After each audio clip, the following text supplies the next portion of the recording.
Welcome back to Telltale, guys. I'm Emily. I'm Greg. And we're going to give you our top 10... Say it 3 times fast. Top 10 Telltale top tales. In the horror category. In the horror category. I kind of went into paranormal a little bit too. Top 10 top Telltale terror tales. Oh my gosh. No. Not today, Satan. Maybe tomorrow. Okay. So, starting at we both have our own list of 10, but there is one overlap. One. Only one, which is surprising. There's one book that overlapped both of our lists. Yes. And that is Mary Shelley's Frankenstein. Frankenstein. So, I guess that's the all-time best horror story? Must be. Because honestly, like, so much stems from it. There's so many, like, who's the monster?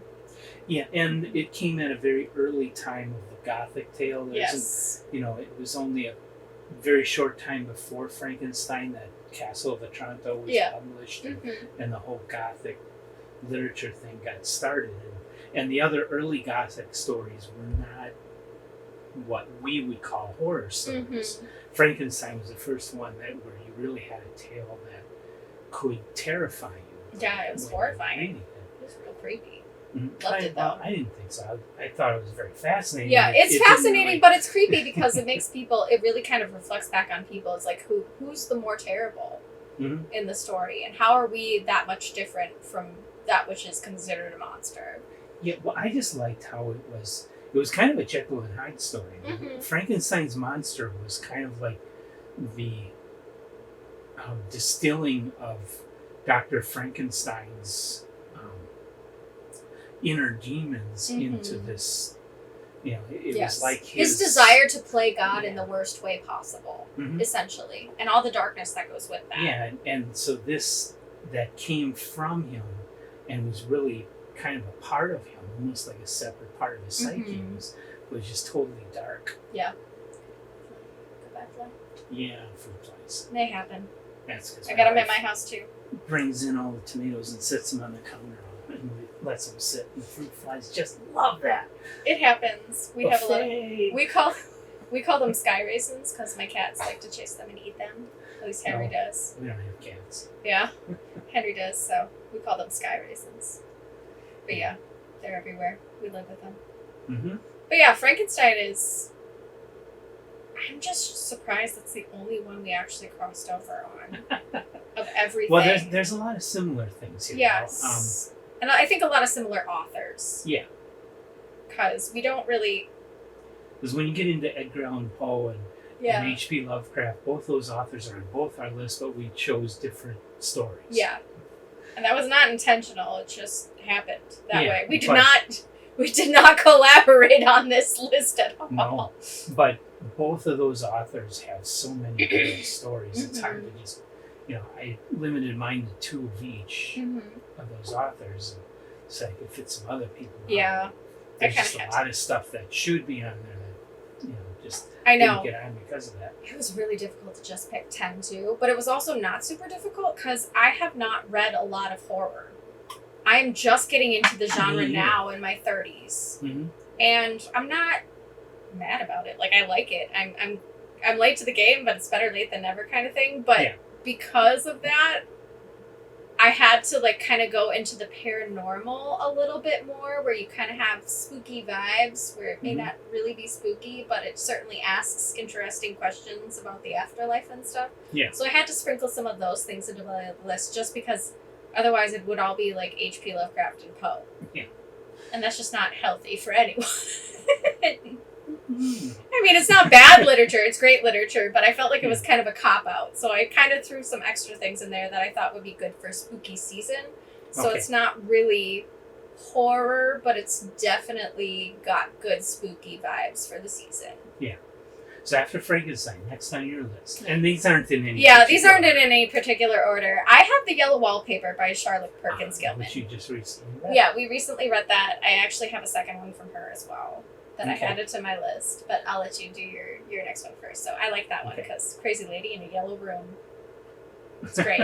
It's well, and that story, well, we have a whole video on it, but that story is it's amazing because it's so weird and so surreal, but it's the real experiences that women went through, having postpartum depression. Yes. Back in the 1800s, and that's really what their doctors suggested they do. Yeah. I mean, it's not.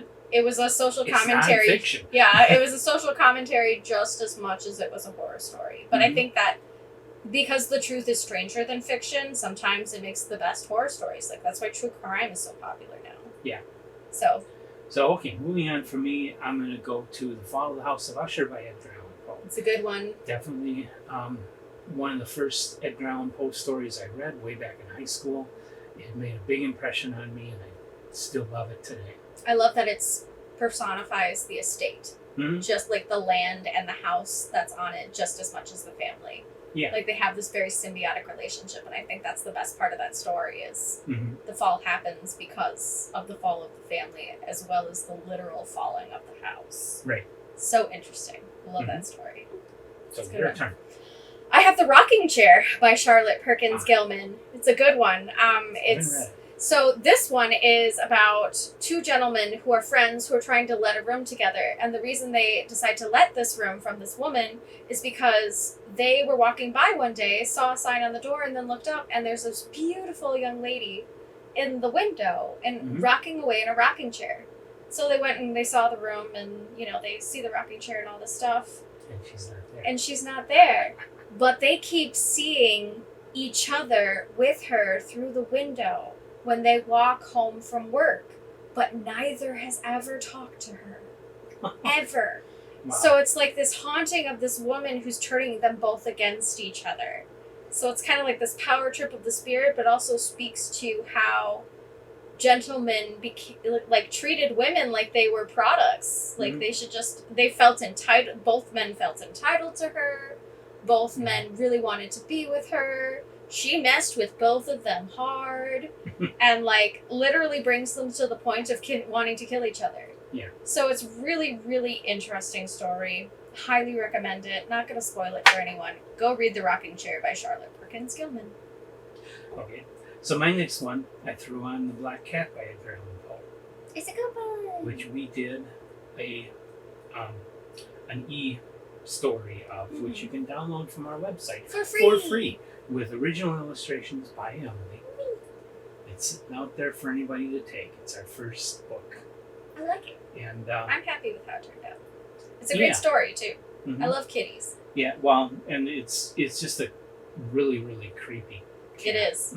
It is. Especially, I love the thought of a cat coming back for revenge. Just such a cat thing to do. Really. But it's also, Edgar Allan Poe's horror was more of states of mind. Yes. And psychological horror. He didn't have physical monsters. He didn't really have ghosts. He had people getting paranoid and driving themselves insane. Or were they paranoid and driving themselves insane? Were they actually being haunted? You don't know. You see it from their side, so it seems real. Excuse me. That's okay. It happens. Anyway, yeah, I like that. And I felt like that story was really cool, too, because you do kind of get a slice of life concern about what Edgar Allan Poe himself was going through, because he himself was also an alcoholic, the main character in that story. So this was him very much dealing with the darkest he could ever become in story form. So you kind of get it's almost like a journal entry, and he writes it like that. He writes it like it's a journal entry of himself. So it's a very interesting story. Really like that one a lot. It's a good one. So, Sonata of a Harp and Bicycle, kind of a paranormal. This is by Joan Aitken. I read this in high school, and it became one of my favorite stories. It's an office building. I haven't read that one. Joan Aitken published a lot in the magazine of fantasy and science fiction back in the early 1980s. Yes. I did read some of her short stories back then. Yeah. But never that one. Yeah, this one's really cool. It's basically there's a curse on this office building because of two people who died as a missed connection, basically, unrequited love, so to speak. One woman played a harp, and the other guy always rode his bicycle to work. Okay. So the whole point is like if you work late in this office building and you happen to encounter the bicycle or the harp while you're on that floor, having worked late at night, you are destined to throw yourself out of a window. Oh no. From that office building. Uh-huh. So it's a really cool story. There's like a little tiny romance element to it because of the unrequited love thing, and a little tiny romance because of the main character and what he's going through and stuff. So, and there's a nice twist ending. Yeah. So it ends up being a happier ending, but it's still a really cool, creepy, paranormal kind of like almost romance, but not quite. Yeah. So I like that one a lot. It's a good one. I read it like for the first time in high school and just adored that story. So good. So good. Uh-huh. Yeah. Okay, so next is me, The Horror by Guy de Maupassant. I have absolutely no idea what that is. I've never The even Horror? heard of that. No, I've never heard of From it. Maupassant. Yeah, never. Either. I have no idea. Those aren't words to me. Well, Maupassant was a French writer. Uh-huh. I think kind of contemporary with Edgar Allan Poe, or maybe a little later. I Okay. forget exactly. And he wrote a lot of horror stories, ghost type stories. Became well known for it. And The Horror is about an invisible being. Ooh. You don't know he's there, but he talks to you. Oh. And he tells you to do, he forces you to do evil things. That's Is cool. he there, or is the character, is the main character insane? Read and find out. Exactly. It's one of that type of story. It's a brilliant story. It's probably Maupassant's most famous. Gotta get back to my list. My phone keeps closing. I'm like, read my face. It's a new phone. I'm not used to this face unlocking thing, so I'm like, Okay. anyway. Are you done? Yep. Okay. I did Critical Mass by C. Scott Davis. Okay. That's on our top tales list. I was blown away by that. I felt like the writing was really good. I liked too. I really the spiral into insanity. The like hive mind part was a good part of that. I really enjoyed that story, especially because it had such a Lovecraftian vibe, and I'm such a fan of Lovecraft. Yeah. Really, really enjoyed that one, so that made my list. Yeah, that was a brilliant story. Loved it. So my next one, nobody's going to be surprised by this. The Flowering of the Strange Orchid by H.G. Wells. Of course. Broken record here. Gotta have H.G. Wells on every list and in every video. It's his birthday tomorrow. Happy We're birthday. recording on the 20th. 21st September 21st. His birthday. Yeah. And Stephen King's birthday, by the way. Huh. Weird. Interesting. I should tell my brother he's only a day away from two top guys. Oh, so he's today or Yeah, my Wednesday? brother's birthday is today. September babies are the best. I hear. I'm a January baby. I wouldn't know. Okay, so Flower and Strange Orchid is just, everybody knows H.G. Wells for science fiction, but a lot of his stories were definitely horror stories, including his science fiction stories like War of the Worlds, and Island of Dr. Moreau, and The Invisible Man. They all qualify as horror stories. They're all very terrifying. And The Flower and the Strange Orchid, of course, is what the title says. It's this weird orchid that this guy gets at a show. It's an orchid, but it's different from anything he's ever seen before. He's a kind of an expert at orchids and growing them. I should read that story. Orchids are my favorite flower. You'll never see them the same way again. I'm sure I won't. I did go to an orchid show one time with a friend of mine in Milwaukee because she found out orchids were my favorite flower, and there were some weird ones. They do get really weird looking. They're interesting, but yeah. That's what makes them cool. And the story, well, I won't spoil it, but yeah, it gets really creepy. Love it. It's a very intense horror story. Excellent. I'll have to read that one for sure. Cool. So your turn. Mine, Shadow over Innsmouth by H.P. Lovecraft. Of course. I liked that one. It was good. I felt like it was very vivid and imaginative. There was a lot of It's been 40 years since I read it. Yeah, so it's don't like ask me any details. Yeah, it's kind of like a majority of it is this guy just wandering through town at night trying to avoid getting captured by a cult that's probably going to kill him. Yeah. Essentially. There's a lot of more details than that, but if I had to summarize, it's basically a man running around at night trying not to get voided for a cult. It is a Cthulhu mythos story? Yes. Yeah. Technically, yes. Yeah. It's kind of funny because H.P. Lovecraft interweaves so much of his stories together that it doesn't.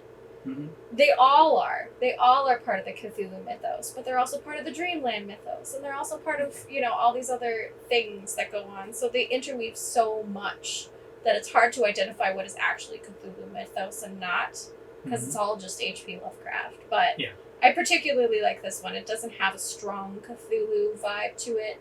Yeah. It's more of a fishman kind of situation going on. Okay. But it's still an elder god situation. So I like it a lot. It was a good one. Okay.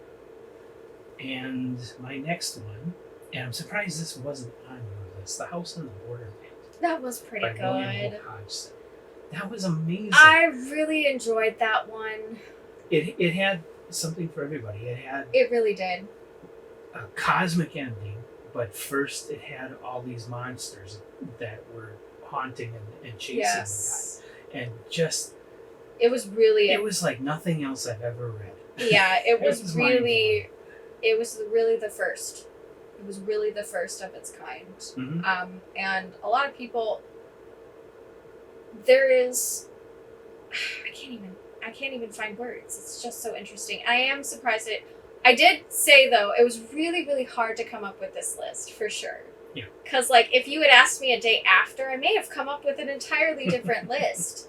I don't know, because there's so many good stories out there that could fall into, the best of the best for spooky season.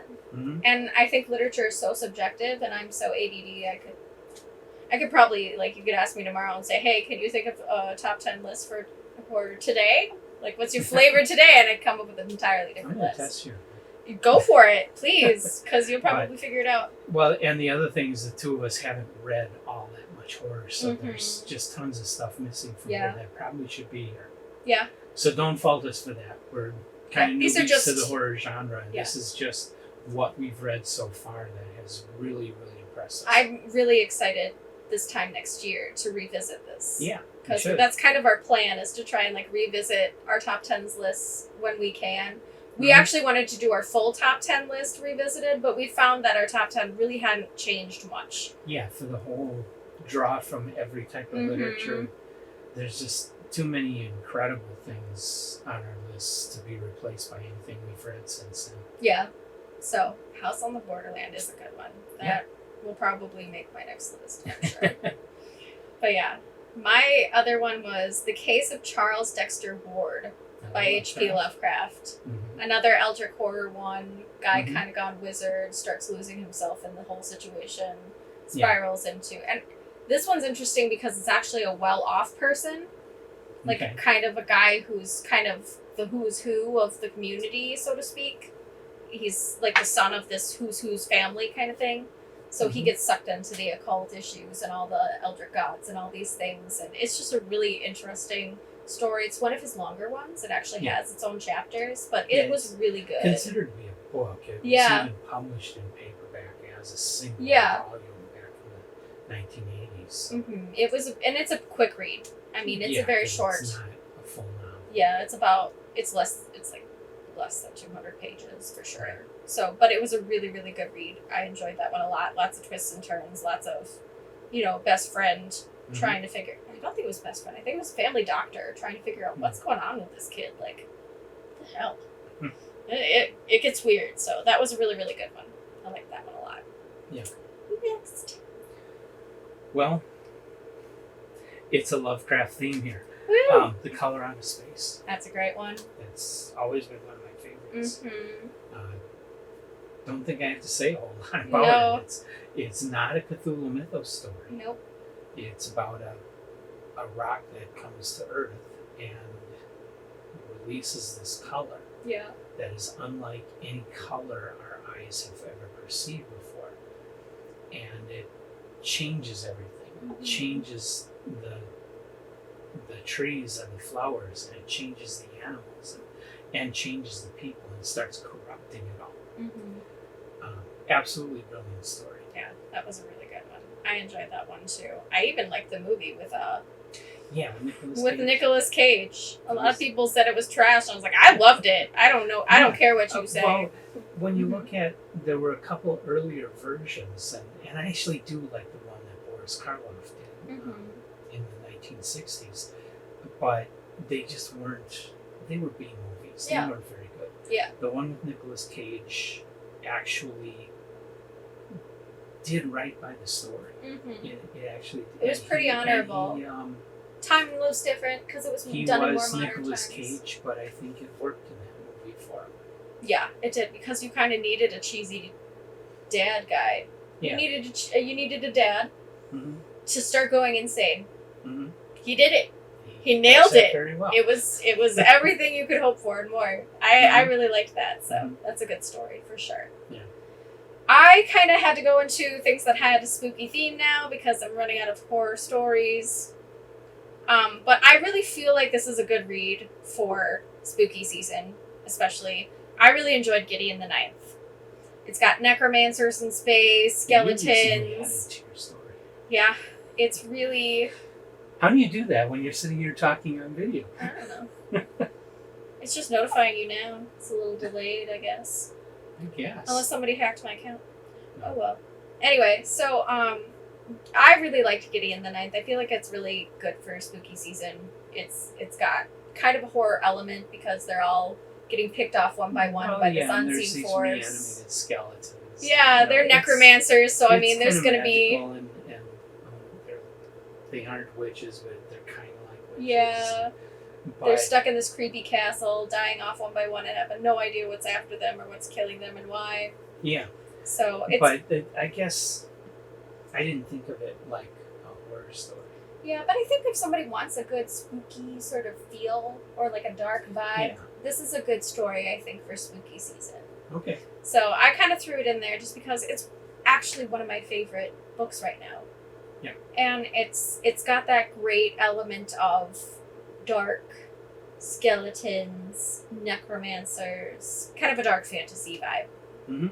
Fantasy, sci-fi vibe. So I thought that would be really good for spooky season just because when it comes to horror, I am so limited on what I know. So I had to kind of throw some paranormal and like spooky, good for spooky season things in there. So Gideon the Ninth is definitely on my list if you like lesbian space necromancers. There you go. So next on my list, more H.P. Lovecraft. Who'd have thought? Dunwich Horror. Yes, that's a really good one. I actually had a really hard time between Dunwich and Innsmouth. Yeah. I kind of vibrated between the two a little bit. It's a really, really good one, though. It is. Super creepy. Yes. Super creepy demon spawn, son. Love it. Okay. I put another paranormal one, which is a nonfiction, The Witch of Lime Street by David Johar. Or Johar. Jaher. Johar. Anyway, it is about kind of the spiritualist movement in the 1920s and how Harry Houdini was trying to refute the popular Witch of Lime Street and figure out how she conducted her seances, because he was like 90% sure that all people who did seances were charlatans. And in fact, he had prided himself as an illusionist, going in and busting up and figuring out how these people who were trying to say that they were psychics and all this stuff, kind of going in and just like busting up their whole thing. That's the primary part of it. The other part of it is kind of, in the 1920s, there was a scientific journal that was trying to scientifically prove or disprove that people could connect to the dead because of the big movement that spiritualism was having and the seance movement and all this other stuff. So it's kind of, it's got multiple stories going on. It speaks a lot about Sir Arthur Conan Doyle, who was a huge perpetuator of the spiritualist movement, one of their biggest guys behind it. Because honestly, he had had some paranormal experiences that really solidified it for him, according to himself. And he was probably the more scientific mind of the time. So he was really trying to help these scientists figure out, like, what are ways that we can measure this and quantify this and figure out how how we know when people are lying or if they're actually contacting the dead or what's going on. So it's got a lot of different elements to it, but for spooky season, it's a great story. Okay. A little bit of a horror element because there's some really weird and violent paranormal stuff happens. Mm-hmm. Just does. And then, of course, you have the tragic death of Harry Houdini is brought up in it as well. Mm. So you kind of get this biography feel. It's a really good one. I liked it a lot. Good read. Okay. So my next one, of course, I come from a science fiction background. So a lot of years that I didn't read anything that wasn't science fiction. Mm-hmm. And so my last two are going to be science fiction. Okay. But there actually are, well, I mentioned Color Out of Space. That's technically science fiction. Mm-hmm. Cosmic horror of sorts. Yeah. There's a lot of other great, creepy science fiction stories like Invasion of the Body Snatchers and Alien. Well, that was a movie first. I know. Book later. Somebody wrote a script. Yeah. It's literature. But sort of. what am I trying to think of? Robert Heinlein, The Puppet Masters. Mm-hmm. Another brilliant alien horror story. Just great one. But probably the first best example, which was filmed as The Thing, is Who Goes There by John W. Campbell. That was a really Campbell good was story. taking a lot of shit for being a normal person of his time, along with H.P. Lovecraft. They were both racist. Mm-hmm. But there's no racism in Who Goes There that I can see. No, there really isn't. It's just about surviving against this unknown. There's a lot of paranoia. Oh, yeah. Which was interesting at a time before the communist threat. You know, the Puppet Masters was written at the height of the Cold War, when people were really paranoid about the Red Peril, communists coming in, trying to take over, and that. So the Puppet Masters is a thinly veiled exploration of that paranoia. Mm-hmm. Who Goes There has that kind of paranoia, but was written in 1937 to 1938. Yeah. Before the Nazis, before the communists in Russia. Well, I mean, they were there, but before they had a lot of power. Yeah, the real horrors of what they would do were yet to come. Mm-hmm. And Who Goes There is just a very simple exploration of having this shape-shifting alien that can look like any one of your friends. Mm-hmm. And the alien is there. He's one of the guys you're sitting at the table with. Which one is it? Yeah. And it's just a brilliant exploration of yes. that, and just totally creepy in the way it's developed. Asks a lot of hard questions about the human, extremely about human nature. Suspenseful. Yes, very good one. Brilliant story. One of the greatest ever. It's definitely science fiction, but it's definitely horror. Yeah, love it. That was a good one. Mm-hmm. Yeah, my last one is The Cask of Amontillado. I liked that one. Edgar Allan Poe. Yep. Yeah. I love me some Poe. And yeah. Poe was my first introduction to horror at all. Mm-hmm. Like, I did not read horror outside of Edgar Allan Poe. Mm-hmm. H.P. Lovecraft was my second, and some of the stuff that you've had us read that's cosmic horror is some of my first exposure to horror. So that one in particular really holds. And with that story, how can you go wrong with a friend luring you into a basement with a bottle of wine and breaking you up to kill you? Exactly. I mean, there's nothing more friendly than a bottle of wine to lower inhibitions. Exactly. I feel like that's such a trope, too. So, word back. On your last story. Yeah. So, Night Flyers is very much science fiction. It deals with these aliens and a spaceship, a human spaceship that is found where everybody is dead. It's a ghost ship, and the bodies floating around inside of it, they start coming alive. Space zombies? I love it. More like space ghosts or possessed dead bodies, something like that. So like reanimated, but they're reanimated. not self-reanimated. There's contagion. There's some kind of power that is them. reanimating them and taking things over. Using their husks. It's an extremely creepy story. That's awesome. And I have to read that. winner of the Hugo Award. And just can't say, I mean, George R. R. Martin, we all know, is one of the best writers. Everybody knows his fantasy stories. He started out writing a lot of science fiction, won a lot of awards for his science fiction. He was an incredible writer. And Night Flyers is one of those early, it's more like a novella. So it's not real short, but it's not a full novel. Okay. And it's brilliant. It's a great story. Excellent. Love it. That's my last one. That's the end of our list. So, now you have a lot of reading material for spooky season. Yeah, or a lot of review material if you've read a lot of Poe or H.P. Lovecraft and stuff. Great stories for this very haunting Halloween. So much more to read. I'm reading my first Stephen King right now. I have not even read Stephen King yet. So The Dead Zone is where I'm starting with.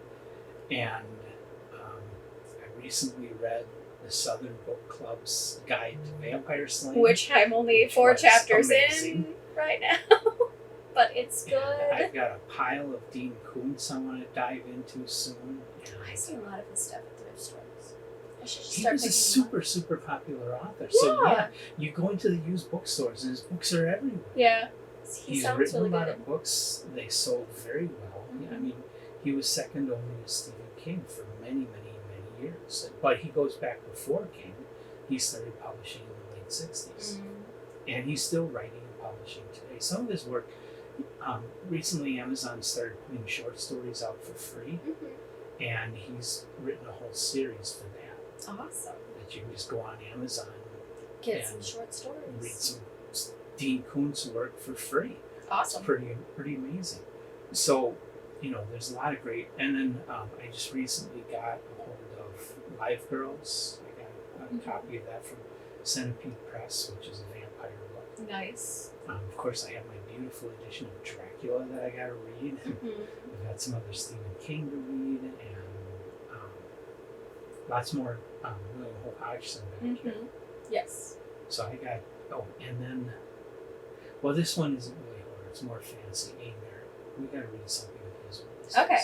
I've got a really good edition of The Ship of Ishtar coming. Okay, very nice. Yeah, it's a 1949 edition. It's beautiful. Very nice.